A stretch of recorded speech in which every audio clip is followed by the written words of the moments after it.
Okay, so we have the Z back on the lift for one last piece of the puzzle before FL2K.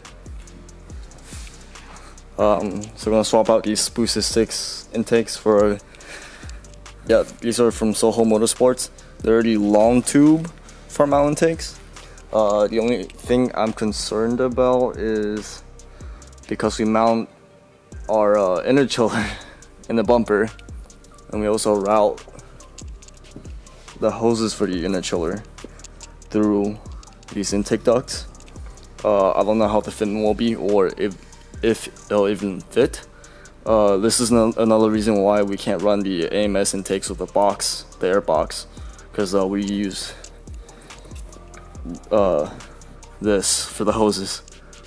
So we're gonna pull the bumper off and see how everything goes and see if it'll work. If not, we'll have to figure something out. First step, take the thingy off. Alright, now we got, I think, one bolt up top, one bolt down there, and then a bunch of bolts on the tray. But you know you can lift the car up, right? You don't need to do that. So this man, being the smart man that he is, he's gonna lift the car up instead of doing it on the ground. Yeah. Because, you know, we're not stupid out here. Yeah. But yeah, I think other than the clips up top for the little cover, one bolt up top on the by the fender, all the rest of the bolts are down here.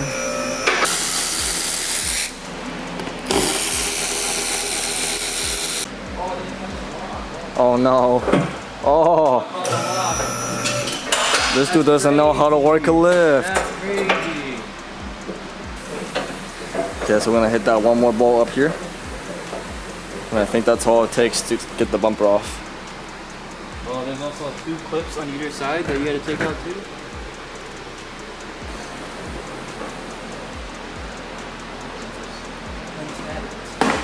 Nice.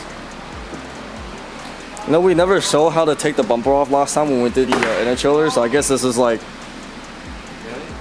not a tutorial, but like, you know, at least shows you where all the stuff is. It's pretty simple. We figured it out the first time without like looking anything up. I mean, this car isn't on like all data or anything yet, I don't think. Because we tried looking up stuff for the car last time, it didn't, there's nothing. It's just a bunch of tabs. Yeah, and then now there's the wire, the harness for the all the stuff in the bumper. Sensors and everything. Yeah. It's fun. Alright, so what we're gonna do here is, yeet. Just yank it, just yank it. I don't think it's tight enough. Oh baby, that one's tight. You move. There you go. Alright. So before we go too far, let's test fit and see how we're gonna do this, or if we can even do this. So before we go any further, first thing we gotta do, since the intakes go through this area right here, we have to get rid of that intake duct thing. So we're gonna figure out how to do that right now because we have no idea what we're doing. Oh, so that's like, what about this though? Because we need to open up this entire thing. That too. Oh. Let's figure that out. Yeah, we're gonna have to take off the crash. Yeah. Support. This was not a simple job. We removed the entire top part and removed this headlight because we can see this better. So apparently we have to cut this entire radiator support out for the intakes to fit through that low duct. Well, to this area. And we're gonna have to somehow move this AC line down to make it clear. But yeah, it's gonna take a little bit. You wanna mark it first when you want to line? Mark it? Nissan already marked it for me. Oh. Easy. Oh wow, look at that. Nissan marked it for you where to cut. Yeah.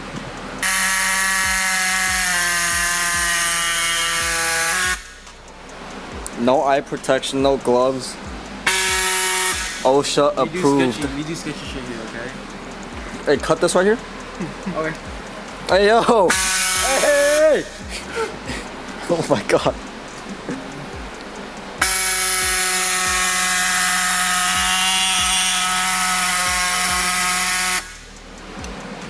6.5 hours later. Whoa, what is all this? What did you do, bro? Oh God.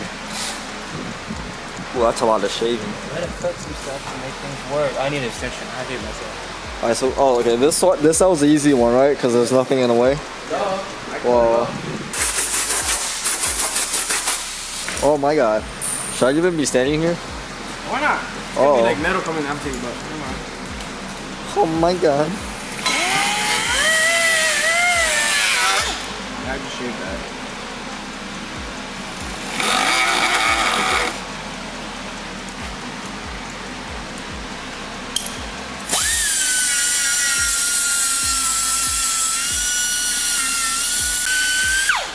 One of my eyes. Where's your iPro at?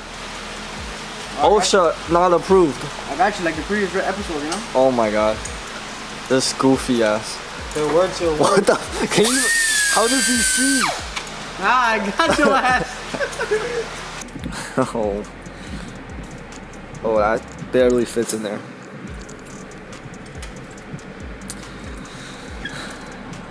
Yeah, it's a little bit more complicated because all the inner chiller stuff, I guess. Oh, you haven't connected? Oh, you did connect this back on. Oh, not yet. No, all the way. Yeah. I'm about to do it right now. So Nice. Yeah, we have to take the AC back out again to disconnect those chiller lines. Big oof. It's all messy right now, but we'll clean it up. This one's in too. Nice. Cold ass intake temps, huh? Yep. Away from this very tight engine, but all the heat. Yeah. Upside down. Like this. Well, I didn't take it off last time. Putting everything back together.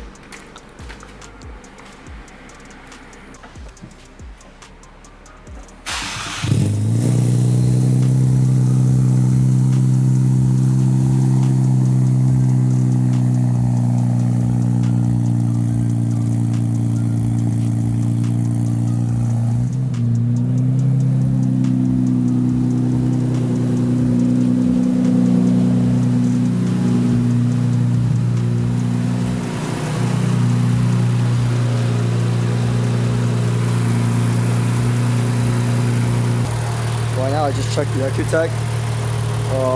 Started air coolant is at 48 degrees right now. That's pretty cold. The next day.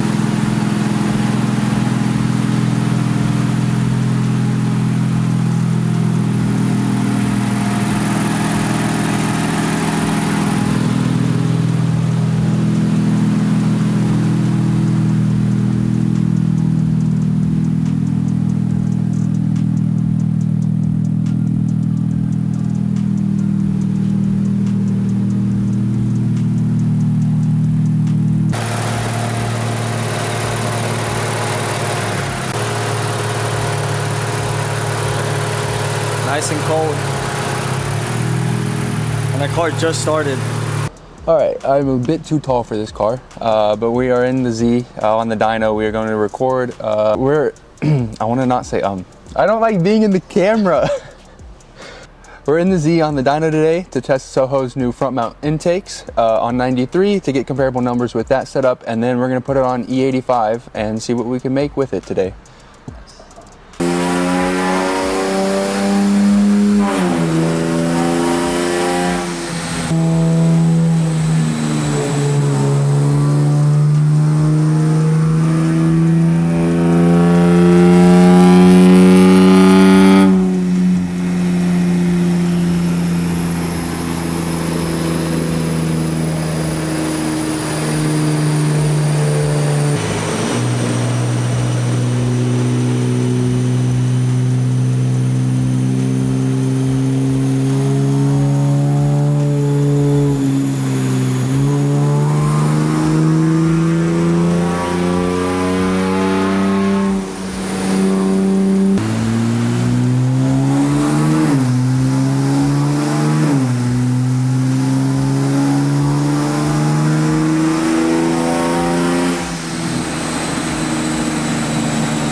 Time for some E85.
I hope the diffuser is fine. Holy shit. Oh, we burned our garage door. Nice. Alright, so we moved into the shop because it's way too hot in Houston, as always. Review or thoughts on the intakes. My initial thoughts, since they are not a full 3-inch, they're 2.75, the flow isn't quite there compared to a 3-inch like the Boosted 6. The sound, since they do route to the front, you do get some nice noise from them. Overall, is it worth it? We still need to get a little bit more of the data out of it to really see. We might be able to do some 6130 because it's kind of dry. We'll do some testing with it, but we put it on ethanol, so we're gonna keep these on for at least a little while. See what we can run on ethanol and times like that. I think we're running this on for FL2K, right? I think so. Yeah. I think we're gonna stick with these. So the biggest difference between the last intakes and these intakes, as far as actually comparing numbers that we're not really able to do, is because the last intakes we really just roughly dialed in fueling and kept everything else the same. We did it all the same day, so we kept very consistent as far as the tuning goes on those. With this one today, we did more tuning. So once we actually dialed in fueling, and then actually we're changing ignition timing, and we changed it from the last one because after the last setup, we actually did start dialing it in some more with the previous intakes. So we weren't able really to, well, we probably could have, the peak numbers from but numbers wise, you can't really compare the previous time to today, because we do have changes not only in the tune but in the weather, stuff like that. So overall, I can really just give up feedback based on what I'm seeing in the logs as far as airflow goes, and tuning there, and then just somewhat general numbers. How did it do on ethanol? Car did well on ethanol. I think we did 490 wheel horsepower. It's the Z turbos definitely don't quite have the same power as the Q turbos. They spool a little bit quicker as well, so They do seem to be a little bit smaller overall. With the 9-speed though, since it is a very short gear ratio, it's not going to hinder the car. The car's less weight, and with the 9-speed we can keep it in that power band that we do have, so it will involve short shifting. We will shift the new Z a lot shorter than we would shift a Q50 or a Q60. Alrighty. And then we burnt the shop door with flames. Yeah. Hussein's gonna be... I don't think he'll be mad. I think he'll be proud. The clout will be worth it. Yeah. Nice.